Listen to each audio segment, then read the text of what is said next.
कहानी की शुरुआत में एक आदमी को दिखाया जाता है जो कि एक जंगल में खाने के लिए मशरूम इकट्ठा कर रहा था। लेकिन जब वो उस जंगल के और अंदर जाता है तभी उसके सामने एक बहुत ही बड़ा स्नेक आ जाता है, जिसको देखकर वो आदमी भागने लगता है। लेकिन फिर वो एक पेड़ से टकरा कर वहीं पर बेहोश हो जाता है। इसके बाद अगले सीन में हम जैक, हेनरी और इमाइला नाम के तीन दोस्तों को देखते हैं जो कि गाड़ी से होकर उसी जंगल में जा रहे थे ताकि वे सब जंगल में जानवरों की फोटो क्लिक कर सकें, क्योंकि वो सभी वाइल्ड लाइफ फोटोग्राफर होते हैं। अब इसके कुछ देर के बाद वे लोग उस जंगल में पहुंच गए थे। तभी उनकी नजर वहां के एक पुराने से स्टैचू के ऊपर जाती है और वे लोग उसको देखने के लिए गाड़ी से उतरकर उसके पास जाते हैं। वहीं इमाइला अब उस स्टैचू की फोटो क्लिक करने लगी थी, लेकिन तभी अचानक से उसके सामने एक बड़ा सा स्नेक आ जाता है। अब इसलिए उसे देखते ही वो तीनों जल्दी से वहां से भागकर अपनी गाड़ी में बैठ जाते हैं और वो स्नेक भी अब गाड़ी के बाहर से उन्हें देखने लगा था। तभी हेनरी एक कपड़े से उस स्नेक का मुंह ढक देता है और जैक से जल्दी से गाड़ी चलाने के लिए कहता है। फिर जैक भी जल्दी से गाड़ी स्टार्ट करके वहां से भागने लगता है। लेकिन हम देखते हैं कि उस स्नेक का इंटेलिजेंस काफी ज्यादा था और वो एक लकड़ी के टुकड़े को फेंक कर उनकी गाड़ी खराब कर देता है। अब इसकी वजह से वो तीनों पैदल ही अपनी जान बचाकर भागने लगे थे। लेकिन अब वो स्नेक भी उनका पीछा नहीं छोड़ रहा था और वो अपनी फुल स्पीड से उनका पीछा करना शुरू कर देता है। अब इसी तरह से कुछ देर तक पीछा करने के बाद वो स्नेक जैक को पकड़ लेता है और अपनी बॉडी से लपेटकर उसे मारने वाला होता है। यह देखते ही हेनरी एक कुल्हाड़ी से उस स्नेक के ऊपर अटैक करता है, लेकिन उस स्नेक की स्किन काफी हार्ड थी जिसकी वजह से कुल्हाड़ी का उसके ऊपर कोई भी असर नहीं होता। वहीं अब उस स्नेक को हेनरी के ऊपर बहुत ज्यादा गुस्सा आ गया था, इसलिए वो जैक को छोड़कर उसे मारने के लिए उसके पास में आ जाता है। लेकिन तभी इमाइला एक आग जलाने वाली इंस्ट्रूमेंट की हेल्प से उस स्नेक के स्किन को जलाने लगती है, जिससे डर कर वो स्नेक वहां से भाग जाता है। फिर स्नेक के जाने के बाद जैक इमाइला से पूछता है कि आखिर ये चीज क्या है, जिस पर इमाइला उसे बताती है कि ये आग जलाने के काम आती है। जिस पर जैक कहने लगता है कि इस लाइटर को तो हमें गॉडली वेपन या डिवाइन वेपन कहना चाहिए, क्योंकि इसके वजह से ही आज हमारी जान बच पाई। इसके बाद वे लोग वहाँ से किसी तरह से उठकर दूसरे जगह पर आकर बैठ जाते हैं, जहाँ उन्हें पता चलता है कि वो लोग रास्ता भटक चुके हैं और अब उन्हें समझ में नहीं आता कि उन्हें किस तरफ जाना चाहिए। तभी उन लोगों को वहाँ पर कुछ हिरन दिखाई देते हैं, जिनको देखकर हेनरी कहता है कि ये हिरन इसी तरफ जा रहे हैं, जिसका मतलब है कि वो जगह सेफ है और इसीलिए वो तीनों भी उसी हिरन के पीछे जाने लगते हैं। वहीं दूसरी तरफ हम एक बंदे को देखते हैं जिसने कुछ स्नेक हंटर्स को उसी स्नेक को पकड़ने के लिए हायर किया था, क्योंकि वो उस स्नेक की बॉडी को बेचकर काफी अमीर बनना चाहता था। इसके बाद स्नेक पकड़ने वाले वे सभी लोग जंगल में स्नेक पकड़ने के लिए चले जाते हैं। वहीं दूसरी तरफ हम जैक, हेनरी और इमाइला को देखते हैं जिनके पीछे एक जंगली पिग पड़ा हुआ था। लेकिन तभी वहाँ पर एक बहुत बड़ा सा स्नेक आ जाता है और उस पिग को खाकर वहाँ से भाग जाता है। फिर वे तीनों उस स्नेक का पीछा करने लगते हैं, क्योंकि वो उसकी फोटो क्लिक करना चाहते थे।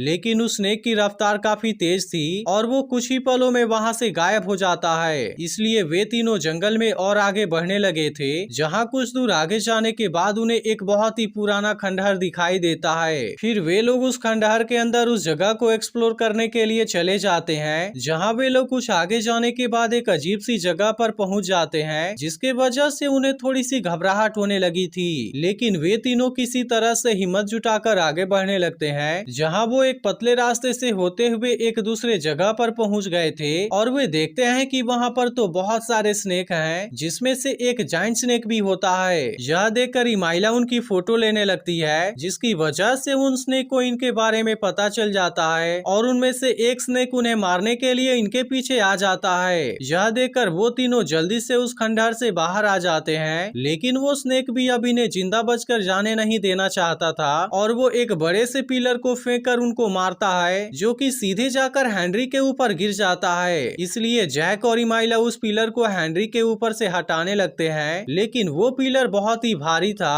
और इसलिए वो दोनों मिलकर भी उसे नहीं हटा पा रहे थे। तभी इसी बीच वो जायंट स्नेक भी छोटे स्नेक के साथ में वहाँ पर आ जाता है और वो हेनरी के ऊपर से उस पिलर को हटाकर वहाँ से चला भी जाता है। अब उनके जाने के बाद वे तीनों चैन की सांस लेते हैं। वहीं दूसरी तरफ हम उन स्नेक हंटर्स को देखते हैं जो कि जंगल में उन स्नेक को ही ढूंढने के लिए आए हुए थे और जब वो नदी के पास पानी पीने के लिए जाते हैं तो वहाँ पर उन्हें उस जायंट स्नेक का केंचुली मिलता है, जिसको देखकर वे लोग उसमें से काफी खुश हो गए थे। और फिर उनमें से एक बंदा कहने लगता है कि जब हम इस स्नेक को पकड़ लेंगे तब हम इसके वजह से बहुत ही अमीर बन जाएंगे। लेकिन एक दूसरा स्नेक हंटर इस स्नेक को नहीं पकड़ना चाहता था, क्योंकि वो जानता था कि इसमें जान को बहुत ज्यादा खतरा है। लेकिन फिर भी वो अपने बॉस की बातों को भी नहीं टाल सकता था और इसीलिए उसे मजबूरी में उसकी बात माननी पड़ती है। वहीं हेनरी और इमाइला एक चट्टान पर बैठकर सभी फोटो को चेक कर रहे थे। तभी वहाँ पर जैक आकर उन्हें बताता है कि मैंने यहाँ पर और 2 लोगों को देखा है और शायद वो हमें यहाँ से बाहर जाने का रास्ता बता सकते हैं। इसके बाद वे तीनों जल्दी से उस तरफ जाते हैं जहाँ वे लोग एक ओल्ड मैन और एक लड़की को देखते हैं और उस ओल्ड मैन के हाथों पर चोट भी लगी हुई थी। इसके बाद वे तीनों उससे बात करने लगते हैं, जहाँ वो ओल्ड मैन उन तीनों से कहता है कि शायद तुम मेरा विश्वास नहीं करो, लेकिन यहाँ पर एक बहुत ही बड़ा स्नेक रहता है और वो उन्हें जंगल के अंदर जाने से मना भी करता है। जिस पर इमाइला उसे फोटो दिखाते हुए कहती है कि हमने उस स्नेक को देखा है और उसके बारे में सब कुछ पता भी है। वहीं दूसरी तरफ हम उन स्नेक हंटर्स को देखते हैं जो कि सारी रात जाकर उस जायंट स्नेक को पकड़ने के लिए जंगल में बहुत सारे ट्रैप लगा रहे थे। और अगली सुबह स्नेक जब नदी में पानी पीने के लिए आता है तो वे हंटर उस स्नेक का ध्यान अपनी तरफ अट्रैक्ट करते हैं और फिर उसे उस ट्रैप में फंसाने की कोशिश करते हैं, लेकिन उनका वो ट्रैप काम नहीं करता।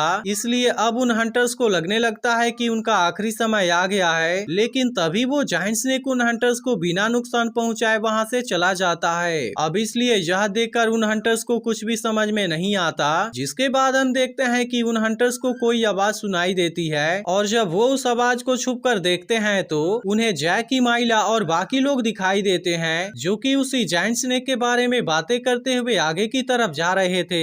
इसलिए वे हंटर इमाइला और दूसरी लड़की को पकड़कर उन्हें भी उनके टीम में शामिल करने के लिए कहते हैं, क्योंकि उन्हें लग रहा था कि इन लोगों को उस जायंट स्नेक के बारे में पता है, जिसके लिए हेनरी और जैक को भी मानना पड़ता है। वहीं हम कुछ शिकारियों को देखते हैं जो कि उसी जंगल में एक जानवर को मारने के लिए उसका पीछा कर रहे थे और काफी देर तक पीछा करने के बाद वे लोग अपने स्नाइपर से उस जानवर को मार भी देते हैं। वहीं दूसरी तरफ उन स्नेक हंटर्स ने जैक, हेनरी, इमाइला और रोजा के हाथों को एक रस्सी से बांध दिया था और वे लोग उस ओल्ड मैन के बताए हुए रास्ते पर जंगल में और आगे बढ़ते हुए जा रहे थे, जहाँ कुछ दूर आगे जाने के बाद उन्हें एक गुफा दिखाई देती है। तभी वो ओल्ड मैन उन हंटर से कहता है कि यही उस जायंट स्नेक का घर है और फिर वो उन हंटर से सभी को आजाद करने के लिए भी बोलता है। लेकिन वे हंटर उन सभी को एक पेड़ में बांध देते हैं और उस गुफा के बाहर बहुत सारे ट्रैप्स लगाने लगते हैं। तभी हेनरी, जैक और बाकी लोग किसी तरह से अपने आप को आजाद करवा लेते हैं और वहाँ से भाग जाते हैं। लेकिन एक हंटर्स ने उनको भागते हुए देख लिया था, जिस पर उसका बॉस उससे कहता है कि तुम उन्हें जाने दो, क्योंकि हम तो यहाँ पर स्नेक को पकड़ने के लिए आए हुए हैं। वहीं हेनरी और जैक को उस स्नेक के लिए काफी बुरा फील होने लगा था, इसलिए वो डिसाइड करते हैं कि वे लोग वापस जाकर उस स्नेक की जान बचाएंगे। जिसके बाद जैक, इमाइला और रोजा को ओल्ड मैन के साथ में जाने के लिए कहकर खुद हेनरी के साथ उस स्नेक को बचाने के लिए चला जाता है। वहीं इस तरफ उन स्नेक हंटर्स को उस स्नेक की आवाज सुनाई देती है, जिसको सुनकर वे लोग उस गुफा से दूर चले जाते हैं। तभी वो स्नेक उस गुफा से बाहर आ जाता है, जिसको देखकर वे सभी हंटर उसे चिल्ला चिल्ला कर अपने तरफ बुलाने लगते हैं। लेकिन अब वहाँ पर जैक और हेनरी भी आ गए थे और वो दोनों जल्दी जल्दी वहाँ पर लगे सभी ट्रैप्स को हटाने लगते हैं। इसके बाद वो जायंट स्नेक उन हंटर्स का पीछा करने लगा था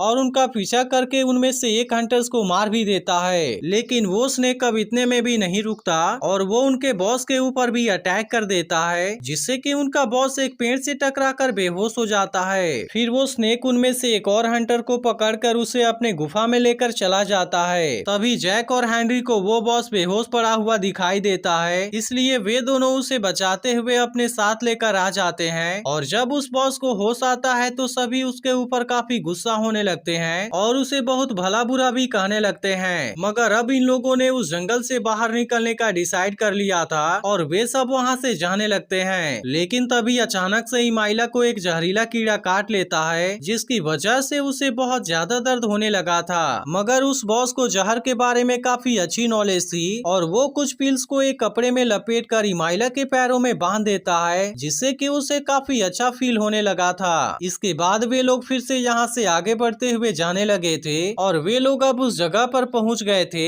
जहाँ पर उस स्नेक का केंचुली था। इसलिए जैक उस केंचुली का एक हिस्सा फाड़ कर अपने पास पास में निशानी के लिए रख लेता है। लेकिन अब इसी तरह से आगे बढ़ते हुए काफी रात भी हो गई थी, इसलिए सभी लोग एक जगह पर आग जलाकर बैठकर बातें करने लगते हैं। पर तभी वहाँ पर वो सभी शिकारी भी आ जाते हैं जो कि जानवरों का शिकार करने के लिए जंगल में आए हुए थे। वे शिकारी अब यहाँ पर और भी लोगों को देखकर वहीं पास में भी अपना टेंट लगा लेते हैं। वहीं हेनरी और इमाइला उस बॉस के साथ में बैठकर बातें करने लगे थे, जहाँ पर वो बॉस उन्हें बताता है कि वो एक बुरा इंसान नहीं है और वो सांपों से इसलिए नफरत करता है क्योंकि बचपन में सांप के काटने के कारण उसके भाई की मौत हो गई थी। तभी इसी बीच इसमें से एक शिकारी जैक के हाथ में केंचुली के टुकड़े को देख लेता है और वो ये बात बताने के लिए अपने लीडर के पास में आ जाता है। फिर जब वो ये बात अपने लीडर को बताता है कि मैंने उनमें से एक बंदे के हाथ में एक बहुत बड़ी व्हाइट कलर की लेदर देखी, तो यह सुनकर उनका लीडर उससे पूछता है कि क्या तुम सच बोल रहे हो, जिस पर वो बंदा हाँ में जवाब देता है और उनका लीडर कहने लगता है कि मैंने कुछ र्यूमर सुना है कि इस जंगल में एक व्हाइट कलर की जायंट स्नेक रहती है और अगर ये बात सच है तो हमारे हाथ में जल्दी ही जैकपॉट लगने वाला है। अब अगली सुबह सभी लोग अपने अपने सामान को पैक कर रहे थे। तभी हेनरी नोटिस करता है कि उन शिकारियों का बॉस उन्हें ही घूर रहा है, जिसे देखकर उसे उन पर थोड़ा सा शक होने लगा था और वो ये बात जाकर जैक को भी बता देता है। इसके बाद वे सब वहाँ से जाने लगे थे,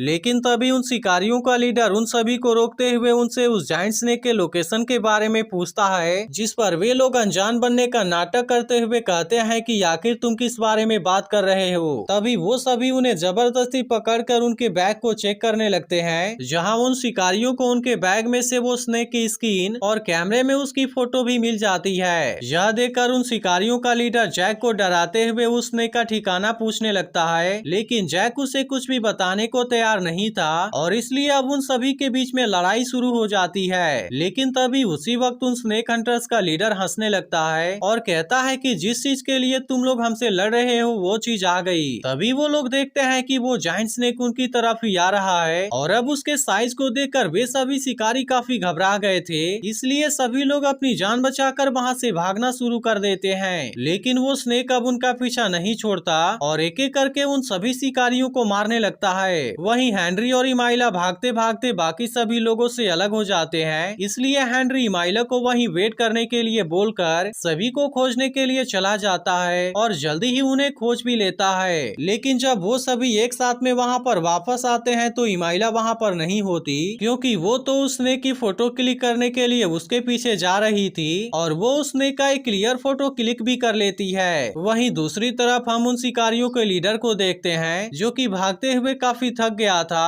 और वो एक जगह पर बैठकर आराम करने लगता है। पर तभी वहाँ पर एक दूसरा स्नेक आ जाता है और वो उस लीडर को पेड़ में लपेटकर वहीं पर मार देता है। इधर जैक, इमाइला और सभी लोग जंगल से बाहर निकल गए थे, जहाँ वो सभी बहुत खुश होते हैं और इसी के साथ मूवी यहीं पर एंड हो जाती है। लेकिन अगर आपने पिछले वीडियो को मिस कर दिया हो तो लेफ्ट वाली वीडियो जरूर देख लेना और अगर वीडियो अच्छी लगी हो तो इसे लाइक भी जरूर कर देना।